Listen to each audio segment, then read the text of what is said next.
राज्यसभेचं तिकीट मिळत नव्हतं तेव्हा संजय राऊतांनी रश्मी ठाकरे यांना शिव्या दिल्या होत्या। शिंदे यांच्या सेनेचे खासदार नरेश म्हस्के यांचा खळबळजनक आरोप। उद्धव ठाकरे मुख्यमंत्री होऊ नये म्हणून राऊतांनी बैठक घेतल्याचाही दावा।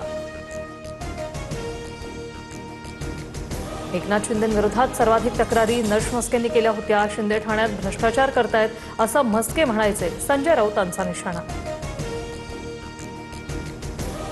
शिवसेना पक्ष आणि चिन्हावरील सुनावणीनंतर सुप्रीम कोर्टाबाहेर ड्रामा। शिंदेंच्या शिवसेनेचे खासदार नरेश म्हस्केंना पाहून संजय राऊतांनी यावंच लागणार असं म्हटलं। परिसरात एकच हशा पिकला। विरोधकांच्या गदारोळानंतर संसदेचं कामकाज स्थगित। आम्ही चर्चेसाठी तयार। विरोधकांनी पुढे यावं। लोकसभाध्यक्षांना प्रश्नांबाबत पत्र द्यावं। उद्या 3 वाजेपर्यंत उत्तर देऊ।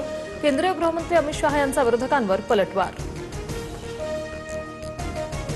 अमित शहांचं लेक्चर ऐकण्यात विरोधकांना रस नाही। पॅलेट गन चालवण्याचे आदेश कुणी दिले हे सांगा।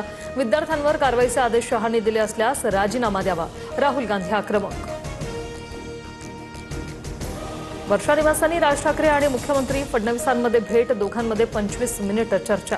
मुंबई क्रिकेट असोसिएशनचे अजिंक्य नाईकही उपस्थित। छत्रपती शिवाजी महाराज पार्क मैदानासंदर्भात ही भेट असल्याची माहिती।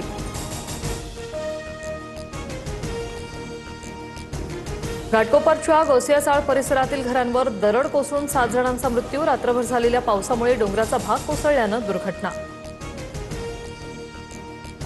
गडचिरोलीतील सर्पदंशामुळे जखमी झालेल्या विद्यार्थिनींची मंत्री अशोक उईके यांच्याकडून विचारपूस। मुख्यमंत्री फडणवीसांच्या निर्देशानुसार आश्रमशाळेतील कार्यवाहीचा आढावा। या प्रकरणी तिघांवर गुन्हा दाखल।